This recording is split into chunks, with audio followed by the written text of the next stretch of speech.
we've just asked Dave to describe some of that voyage. He can spend some time talking to us about his original, and he's a two-time field study. He went on two different field studies to the same locality, India. One was in, 94, and the other in 96. And he's returned back to India a number of times since then. And he can spend as much time along this journey, pause, talk to us a bit, then move on. And we think it would be very valuable for us, particularly, I think, students, knowing how to compose a life. So I either say construct a life, but compose, I think, is better. We're composing our lives. And we can just go along and have life happen to us, but there's not much composing taking place. That's more just listening maybe to music. But if we want to compose our own music, then we have to often make some decisions and have some determination, some self-determination. I got to know Dave. Actually, I got to know his wife, Jen. Jennifer is his wife, and you have four children now. I've been very productive in these years. And I met them back when they were juniors, probably, here at BYU. Jen had the misfortune of taking a New Testament class from me, and she and I argued through the whole semester, and we still argue. I can't get with that woman without. And Dave is in the middle of us all the time, saying, "All right, you guys." But then I met Dave after Jennifer, and they were really ideal field study students. I think they were saving their pennies for a year, if not longer, to go to India. And they were anxious and excited and enthusiastic and committed to the idea of research and investigating and immersing themselves, not just traveling through, but immersing themselves into the lives of communities in India. Dave has gone on, and I won't give a lengthy one because I promised him I wouldn't, has gone on, achieved a master's and PhD degrees. He's now a professor out at Brown University in the medical school out there. And is a research fellow at several institutions that are quite prestigious, and we're just very happy to have him come back here and spend some time with us telling us about his voyage from the days when he was sitting here like you. So we'll turn the time over now to Dave Tate, Dr. Dave Tate.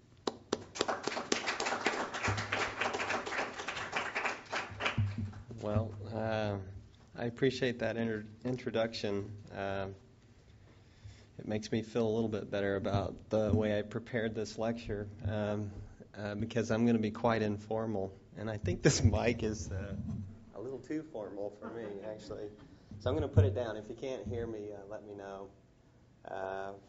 Is he recording? Oh, you got to bring it up a little. Oh, I'm recorded. Oh, dear. Well, I've been asked to talk about some educational experiences that I had here. They've had a profound impact on me, a huge, profound impact on me. And that impact is both experiential and emotional and socially. And it brings back or brings up or elicits in me a good deal of emotion. So I apologize for the emotion with which I will speak today because I'm a little concerned that emotionality will hinder the logical progression of the story that I want to tell you. But there are a lot of things that I'd like to cover because this experience for me has been very life-changing. So with that, I'm going to be a little impersonal and tell you a little, about myself. I was born in rural Mississippi, or Mississippi as they say in Mississippi.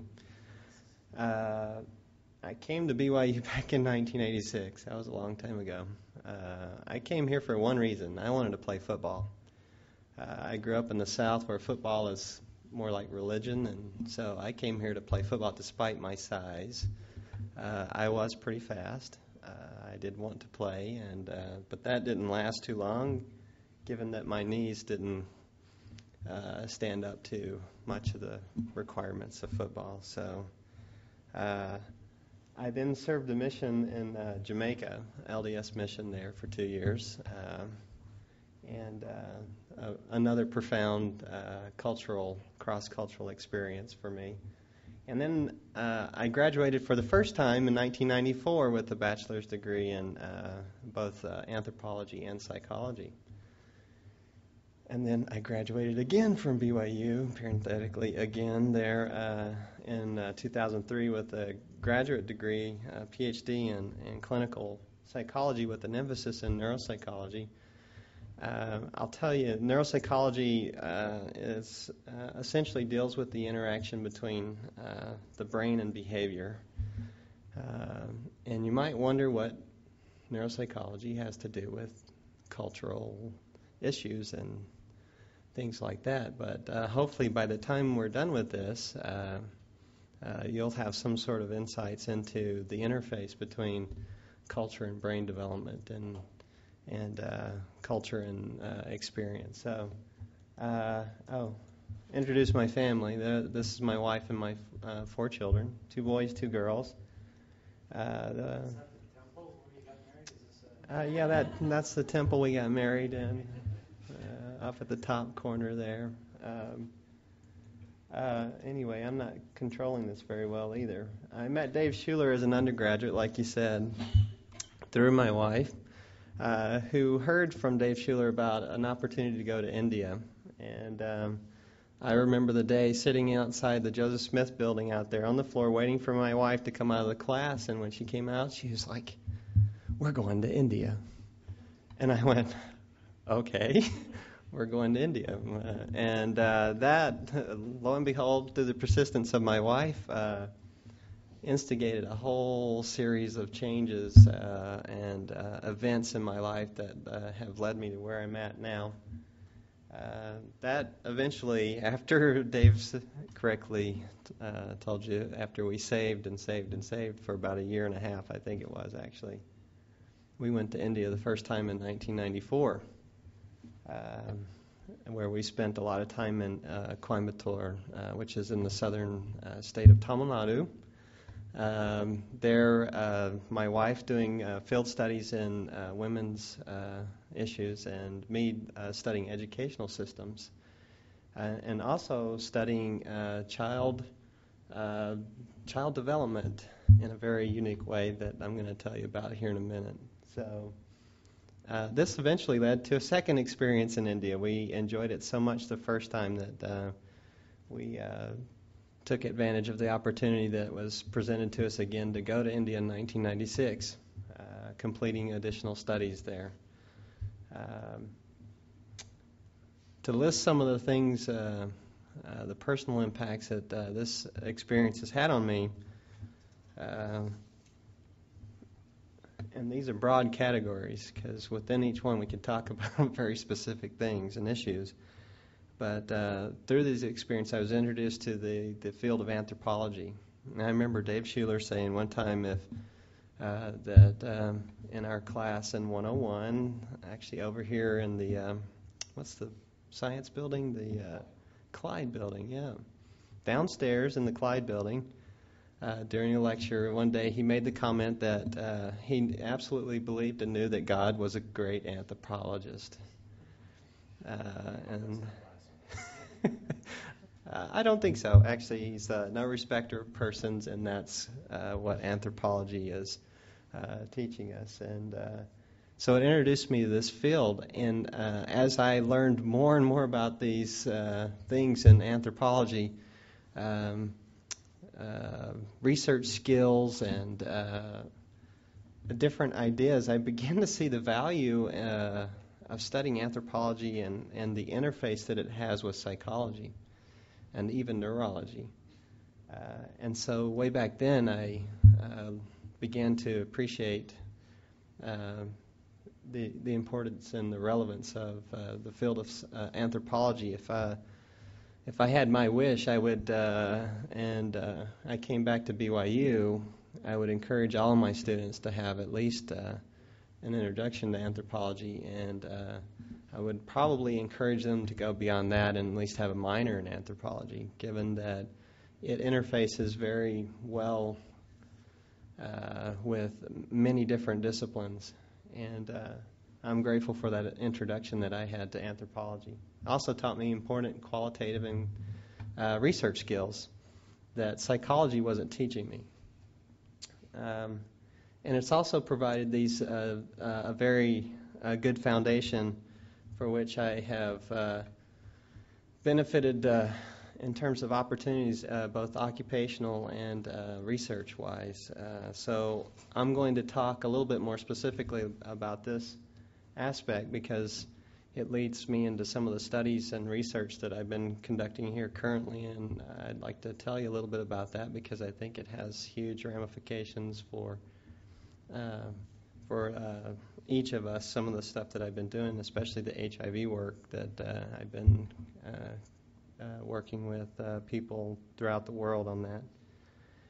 And then this idea that I've been developing over the last several months, 6 months or so, is that this idea that your experience has the potential to be therapeutic for you. And this is the clinical psychologist in me coming out, but that interface that you have with other cultures and the opportunity that you have to expose the assumptions that you have, the cultural assumptions that you carry with you, that you're not always aware of, can actually be therapeutic for you if you approach these experiences with an open mind and with the intent that this is a learning experience for you. And you might learn something about yourself, and you might be changed in the process. So I'm going to throw that idea out at the end, and hopefully it'll generate some discussion that we can sort of build on. All of this led me to present to our neuropsychology research rounds at Brown last year a talk called Issues in Cross-Cultural Neuropsychology and Developmental Visual Motor Skills Among Children in India, the Danger of Universals. There's this idea in medicine and neurology that everyone's brain develops in very similar ways. And those similar ways in which they develop produce similar types of behavior, which I think is very interesting that they think that. But I presented on this, and I'm going to give you part of this talk and some of the research that's connected with it. And some of this will help us talk about some of the issues that I've been thinking about as a psychologist. There are good reasons for us to study cross-cultural factors in psychology and in neuropsychology. The growing demographic reality of the world sort of necessitates this. Our world is becoming smaller and smaller in terms of the way we travel and communicate with each other. And in our experiences and our opportunities, we're going to have many opportunities to interface with people from different cultures. And parenthetically, I would add to you that don't miss cultural experiences that you might have because, well, how do I say this? Because you equate culture and ethnicity as being the same thing. There are many opportunities for you to interface with people, even here at BYU, which some people say is sort of culturally not diverse, given the number of Caucasian people that are here. However, there are many cultures that are here, even within those Caucasian faces. And so me being a Mississippi farm boy, from a Mormon farm boy, my goodness, is very different than a Californian surfer dude. I don't know. I'm exposing all of my assumptions and stereotypes, but there are differences in people, and you should take the opportunity to sort of get to know them. When you get married and have a spouse, that's another opportunity for you to interface with a different culture. And you better be a good anthropologist. Otherwise, you're going to be sleeping on the couch a lot if you're a man. Yeah. So you'll appreciate the skills that you learn on many different levels. The other reason that we would study, boy, I'm getting off the subject here very easily, aren't I? The other reason to study these things, study cross-cultural issues, is that in the field of psychology and neuropsychology, we're all about assessing behavior and cognition. Yet we don't have valid assessment tools to appropriately assess those things across different cultures. Many of our tests, and unfortunately, in the history of psychology, there are many instances where tests of IQ were used in very negative ways to describe groups of people. And so it's very important for us to realize that all of those tests come with basic assumptions, and that some of those assumptions don't apply in different cultures that we might be exposed to. Therefore, you can't just give tests to just anybody. You can, actually, but there are certain things that you need to make sure that as a psychologist, as a good psychologist, that you're aware of. And so anthropology is one of these fields that actually makes us more aware of influences and factors that might be impacting the outcome on various measures. So another reason is that studies of the brain in the context of these influential cultural factors,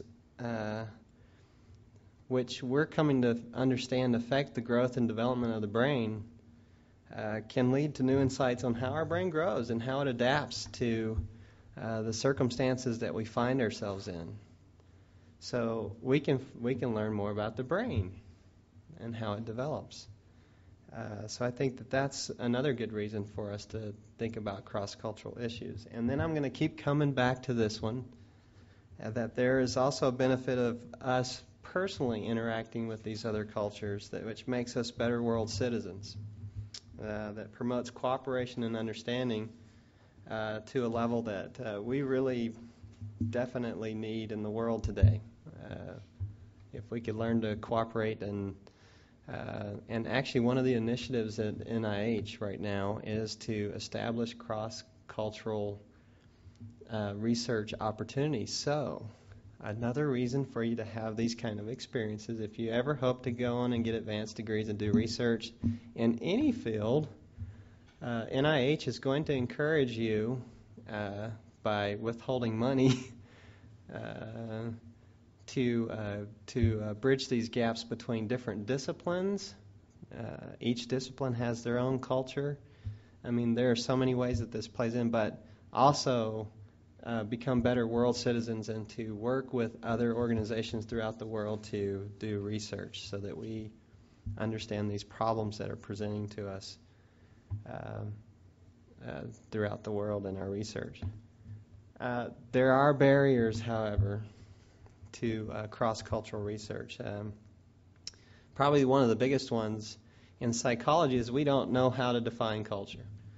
Unfortunately, we in our many disciplines, we sort of ignore that there are other fields out there that have sort of thought about these problems in different ways. And so one of the things one of the advantages of getting that minor or major, that double minor, or that minor and major, double major in anthropology would be to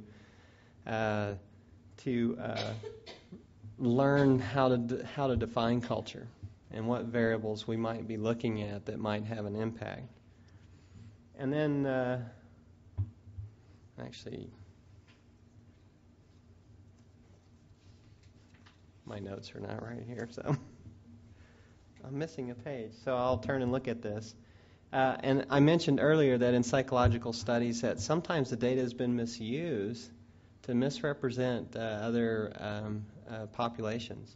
And I'm going to show you some data here and show you how that can happen and what we need to do to sort of protect ourselves from that. And then there's the issue of language. And language has a huge impact. All of us supposedly speak English, right? Or as they say in the South, supposedly, not supposedly. Language has different impact, and though we might think we understand what a person might be saying, the words that are coming out of their mouth may have different meaning for them than the words that are going into your ears and being interpreted. So it's very important. This gets doubly troublesome when we start to translate our instruments, and sometimes that's the way psychology is just dealt with. We just translate it into another language, and that's fine. Come to find out that if you just do that it doesn't always have the same meaning just translating it straight. So language is another barrier. And then there's this lack of interdisciplinary connection, so we don't communicate very good across the different colleges. What college are you guys from here? Or what departments are you guys from? I'm from psychology. Which ones? English. Oh, there are a few different. I was English. What else? Recreation. Sociology. Neuroscience. Anthropology. Psychology. Good.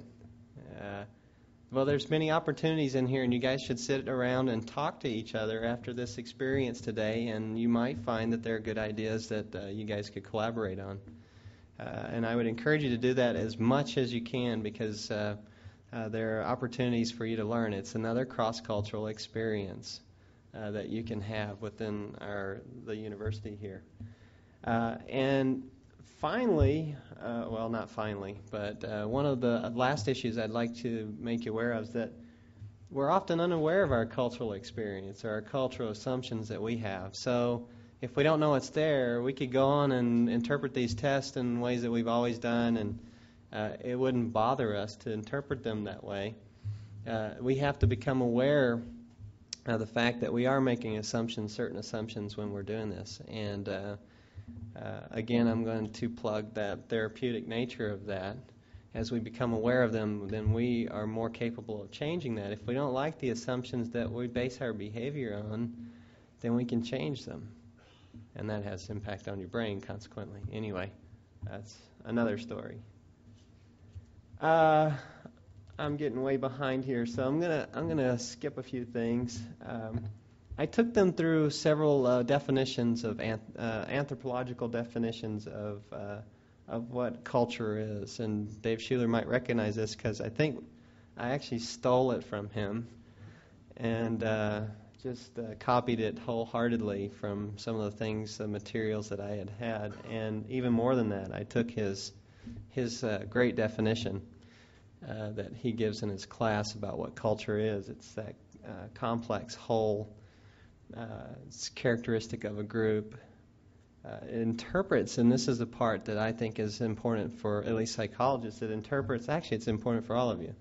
Interprets our experience and generates behavior. We transmit it, and then it's in this slow but steady state of change. So as we talk about these kinds of things and learn to define them, we begin to see variables that we might be able to pull out and help us to understand the impact that those different variables in culture have on brain development and growth.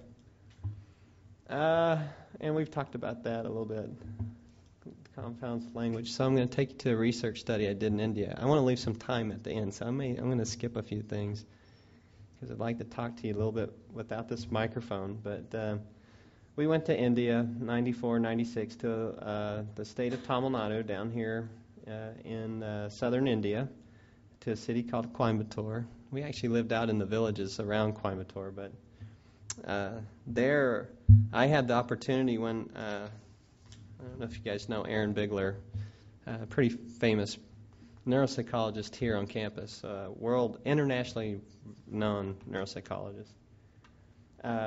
When he found out I was going to India, I could see the wheels in his head start clicking. He's like, "Ooh, we're going to India, we can do this and that. And he got really excited.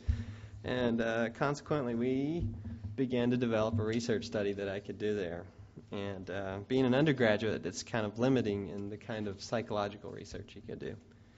Anyway, we found a very interesting, at least to me, interesting study that we could do. We look at child development and neuronal development, administering a neurologic exam, which is motor tests that a neurologist might give you to sort of look and gauge the intactness of connections in your brain. We gave what's called the Berry Visual Motor Integration Test, which is a series of geometric figures, 24 of them, which you ask the person to copy, and you look at their ability to copy those figures. And there's certain scoring criteria that you use to judge whether or not it's accurate. And we also gave what's called a test of nonverbal intelligence, which essentially is a problem-solving task, offers some insight. And this is just showing the same thing, just in a different way to represent the data. But essentially, that by the age 17, they were 2 standard deviations below the mean. And if we would have just interpreted this data, that would have huge ramifications for each one of these kids that we tested, especially the ones out in this far end of the scale. Yep. When you were in India as an undergraduate student, and some of the sample, those were the younger kids, right, that are down far? On this end, yeah, these are younger kids. So that, and were these in Tamil Nadu, the other kids, because you had the subsequent times you went back, even in recent years, right? This is actually the accumulation of all of the data from all that. There was kids that we test and retest. They're not included in this, but that's not your question, so I'll be quiet. I was just wondering, was it always in a school setting? It was always in a school setting, which is a standard way to administer this exam, at least in the United States. So I went into the schools and introduced myself as a researcher, undergrad researcher. I was pretty clear about that. They wanted to call me doctor and all sorts of things, but I had to be very clear to them that that's not the case. But so was all this collected as an undergraduate, and none of it was in subsequent? No, it was actually the second time I went. So essentially, this is as an undergrad, and then this was the graduate, or the 96th time that went. So when I first presented this data the year after that original data, I said that this was a culturally fair test. The red and the blue signify the different schools, and so the blue are actually the kids in public school, and the red are in the private schools. And so there was sort of a socioeconomic difference, and so I started to talk about that in there. But when I went back and tested it, and I punched up this graph, I was like blown away by the fact that they were so impaired. Anyway, that caused me to sort of think about this and some of the distinctions, some of the cultural factors that might be impacting this particular test. That's supposed to, remember, be a universal test and not affected by cultural kinds of things. But there are a lot of different kinds of ideas that I came up with that sort of helped us to understand, and each one of these are amenable to future research. So I'm going to leave that slide up there for a second and talk. You guys can read that, so we don't have to spend a lot of time there. But this is an important issue. It's more important now for me because in this journey of life, as Dave talked about, I've now come to a point where I've been involved in HIV research, first here in the United States, but secondly, back to India. And I just presented this yesterday to the neuroscience psychology faculty forum, where I talked about the cognitive neuroimaging consequences of HIV. And so I sort of wanted to tell you guys a little bit about HIV. I don't know if BYU's culture allows us to talk about this as much as probably we should or could. So I wanted to make you aware that this is a huge, we generally talk about epidemics in medicine, but HIV is being called a pandemic, which means that it's more on a global scale. You can see huge numbers of people. There are 40 million people estimated to be living with HIV or AIDS. That number continues to increase. Not only does it continue to increase people living with AIDS, but we see lots of new infections every year. As many as 3 million in sub-Saharan Africa. In South and Southeast Asia, nearly 1 million new infections every year. It's scary because I've given similar lectures a couple of times in the Center for AIDS Research, which I'm involved with there at Brown. When I first started, I had the number of patients that we were following were 800 a year in the center there. Last year, that went to 1,000, and this year it's 1,200. And we continue to see increases, or we continue to see new cases. Even more devastating is the fact that this has huge impact for children. And children are orphaned by this disease, and they stopped keeping the statistic in 1999 because I think it bothered a lot of people to the point that if they continue to report it, you might have to do something about it. But I want you to see that there are nearly 8 million kids as of 1999 that were orphaned as a result of HIV. In some sub-Saharan African communities, 50% of the population in a particular community might be infected with HIV. You guys know what that means, but it means 1 out of every 2 people that you met in that community would have HIV. It's huge, and it has a devastating impact. I'll give you a language, a northeastern term, wicked smart, as they say in the Northeast. HIV, I want you to appreciate as a very specific antigen. It targets the CD4 cells in your immune system. Now, that's important because your CD4 cells in your immune system actually help to regulate and mediate your immune response to different pathogens that might enter your body. And so when you deplete the CD4 cells in the body through infection, what happens is that person then becomes susceptible to all sorts of what we call opportunistic diseases, and then eventually death, because these diseases, you don't really usually die, you don't die from HIV. You die from the infections that you get as a result of having HIV. And so what you can see is that it's a very specific, a wicked smart bug, in that it targets the very cells that helps you fight off all of these infections that you normally would get. Well, that has all sorts of implications for your brain because, I don't know, do you guys know about the blood-brain barrier? You ever heard about the blood-brain barrier? In your brain you have a barrier that prevents all sorts of infections and disease from getting in there, but also protects it from other things, including medications, which I'll tell you about.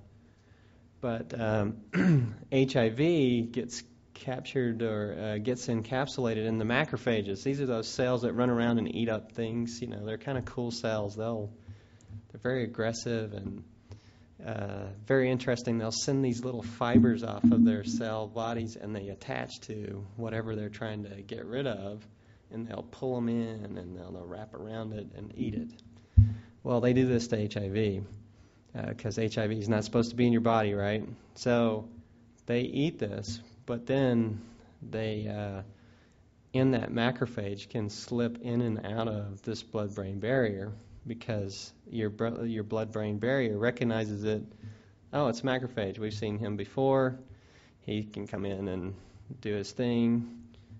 So we have sort of a Trojan horse effect where the virus slips into the brain, and then because of this immune response that you're having to HIV, your body's releasing all of these toxins. These cells that are fighting HIV release toxins because they're working really hard. So as you work your muscles, you build up lactic acid. Kind of the same thing. You work a cell really hard, it starts to release things like nitrous oxide, arachidonic acid, some other things like that actually are bad for your brain. And it begins to damage the brain so that you have cognitive effects. Well, there's a whole host of factors that influence the impact that HIV can have on your cognitive ability. Some, have to do with the host. So how old the patient is, because I hate to tell you this, but in terms of brain development, after 25, it's all downhill. Your brain begins to shrink after about the age of 25, and so we can actually see that change. So study lots, because that contributes to your cognitive reserve. So lots of time spent in school and studying and learning new things is important. Cognitive reserve has to do with, as you learn new things, there's this idea that there's redundancy built into the pathways that connect the different parts of your brain. So study lots and keep studying, because we see that affects, and also exercise. But there are all sorts of issues or things related to the host that might impact how it affects their cognitive outcome once they get HIV. There are also viral factors. There are different types of HIV. They're called clades, and they're geographically distributed. So if you live in the United States, you have a particular clade of HIV, generally speaking. That's clade B. If you're in India or in sub-Saharan Africa, you have clade C, generally speaking. And then one I didn't talk about yesterday, which I'm sort of kicking myself for now. I added this one last night, cultural factors, which played a predominant role in what we were doing there. Anyway, the opportunity to study here in the United States and also in India gives us a chance to compare the effects of these different viruses, different types of virus. So that leads us to this issue where I won't have time to talk about, it looks like. But there's been known in India to be a low prevalence of dementia. HIV, because it's in your brain, can lead to dementia-type symptoms. So you can get to the point where they are totally cognitively impaired and they don't function well in their daily lives, which is consequently termed dementia. But in India, there was supposedly, a lower prevalence for this type of dementia associated with HIV. So I went back to India to study this phenomenon with one of the docs there, Tim Flanagan, world-renowned immunologist. And I took him on a rickshaw ride, which he appreciated. Well, actually, I don't think he did, because it was pretty hairy, even for me. But we went to study with this NGO there, which Brown is affiliated with. It's called YRG Care. They have a great program. And I keep thinking about ways that I can get you guys involved in it as BYU students, because of my experience there. I'm pretty sure we could place students there. If we should talk about that one of these days. But we conducted a study there, which is in its beginning part. It's just been initiated, so we're looking at the pre and post heart, which are the new medications that we give for HIV. That's the other nice thing about doing this study. NIH is helping us fund the treatment side of this, so we're getting new medications to these people in India as well. And we administered several tests. which is where I came in. And this directly, the fact that I had conducted research in India before led to me getting this job. So here's the other connection in this life story.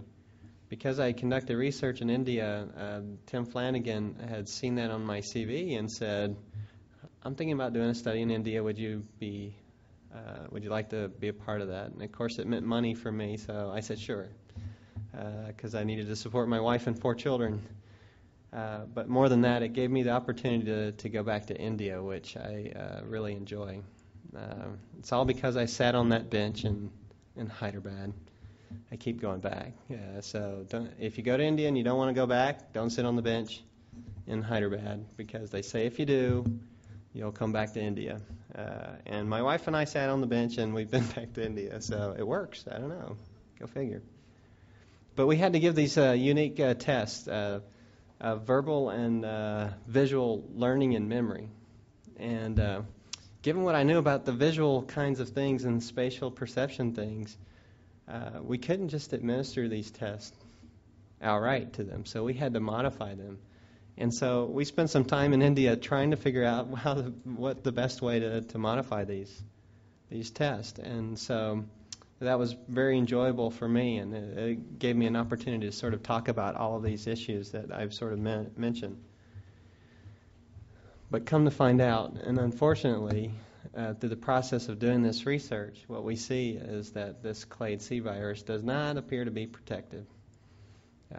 These viral factors, the viral differences in the virus don't seem to be helping these patients. In fact, we see when compared to control subjects, those infected with HIV have poor performance on all of these measures, which is sort of unfortunate.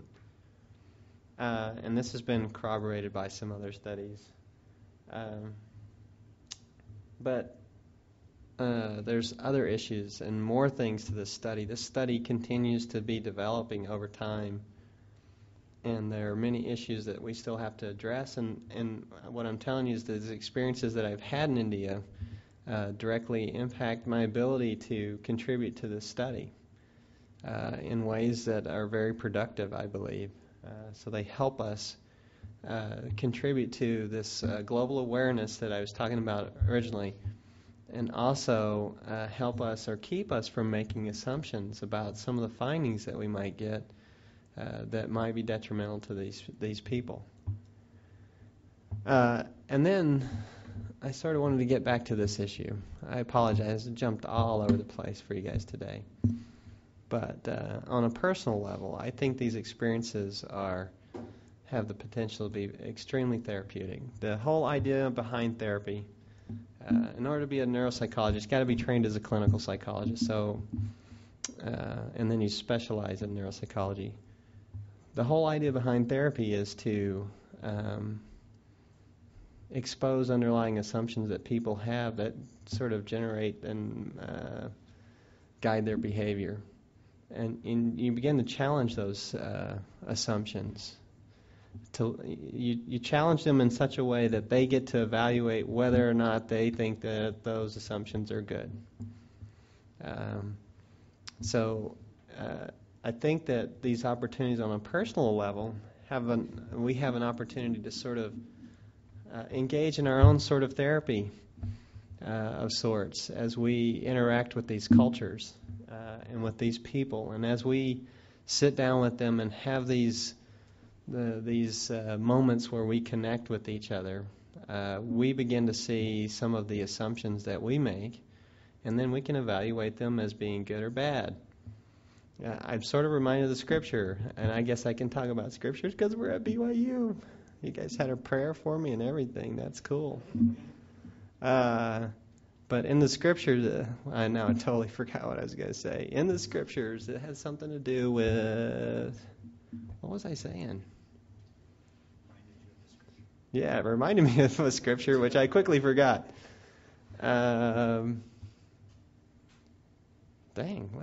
About traditions of our fathers. And those traditions we could talk about as being cultural factors.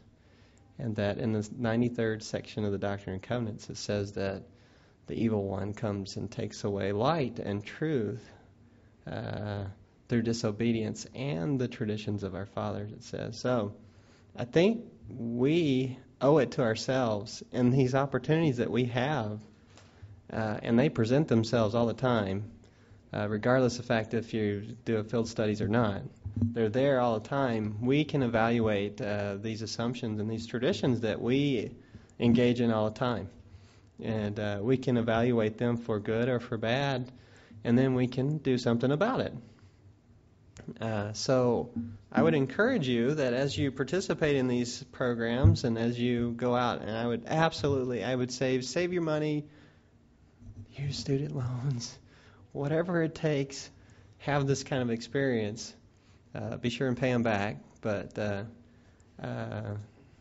I think it's important for you to kind of have these experiences on many, many different levels, and I've tried to cover lots of different levels. I mean, from the professional research, good research level, all the way down to that personal level where you actually get to see why you behave the way you do and do something about that if you don't like that.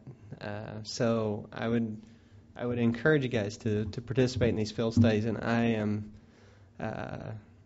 I was going to say eternally appreciative of the fact that my wife took Dave Schuler's class. I know that was kind of hard on Dave, but given the way my wife likes to debate, debate's kind of a soft word for. And there's been my other cultural experience in my life. She's opened my eyes to many new ways of thinking. And I'm extremely appreciative of her and for Dave for giving me this opportunity to do research in India and to have that life-changing experience. I fully expect that I haven't seen the end of this story, that it is going to continue to develop, and it will put me in places where I never thought I would ever be. If I think back in the time when I was in rural Mississippi out in the middle of a cotton field on a hot summer day, my wildest dreams would not have taken me to places like India to do research at Brown Medical School and Harvard Medical School. It wouldn't have taken me to the places that I am at this point. And one of the key important ingredients was a field studies opportunity and experience. So take advantage of the opportunity you have here, because not all schools do as good a job as BYU does in getting you out there and participate in these experiences. So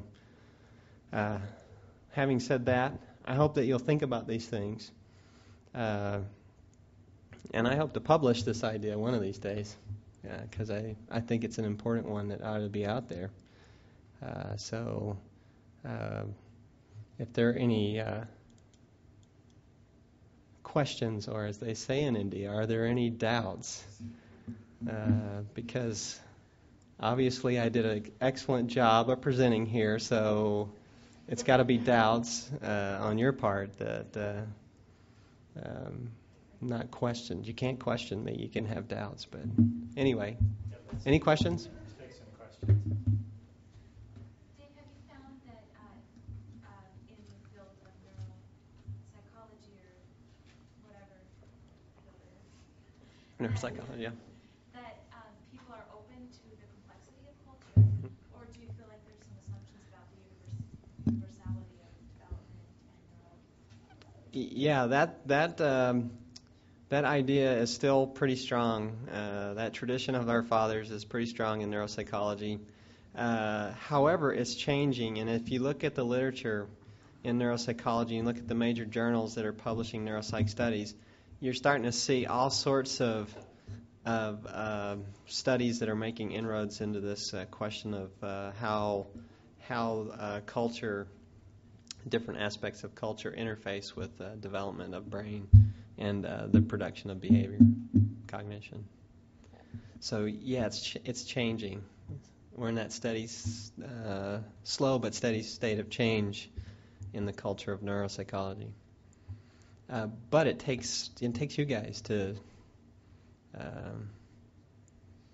sort of continue to this tradition or this change toward representing culture in neuropsych and other disciplines. Have you worked with any the neuropsychologists in India? There are no neuropsychologists that I know of in India. Really? Yeah, represent a very unique group. Yeah, though there's more and more interest. There are neurologists and neuroimmunologists and folks that are more medicine based, but it's been. In other countries, or just You're starting to see more and more individuals throughout the world. I have overstated it. There probably are some neuropsychologists in India. In fact, I just reviewed a paper. Nope, no, not that I know of. There's no program specifically for neuropsychology, and that most of them get their training here.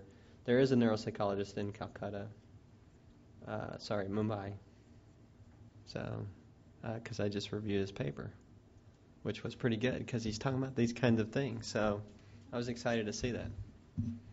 Any other quick questions? It's another thing that I get to do. I get to review cross-cultural papers because of this interest that I have. So, yeah. Did you have much interest in this cross-cultural? Absolutely not. No. I came here to play football. That was all I wanted to do. I had to develop this interest. You mentioned that Dr. Bigler has some interest in this. Are there other psychologists here at BYU or at normal university faculties that are looking at cross-cultural issues? Yeah. Most of them kind of old school, not really worried about it. I think they're willing to at least acknowledge it, though whether or not they're really studying it, that's the other issue. A lot of people are, at least at this point in neuropsychology, this is the other changes. They're a cultural thing. It's just too difficult to study. It's too hard. And I'm doing other things, and I've been doing other things. So sort of getting into that is, for them, is probably more difficult. And hasn't been always accepted. We just out and out interpreted those tests as, and there's sort of that bad flavor in people's mouths, I think, too, because of the history in psychology where we over-interpreted certain things, and it created such a huge backlash politically and socially that I think people are a little afraid of it. I had that fear when I saw this data. I was like, I can't show this data. Well, I can't show it to anybody. Because they won't see it like I see it. That's what I was afraid of.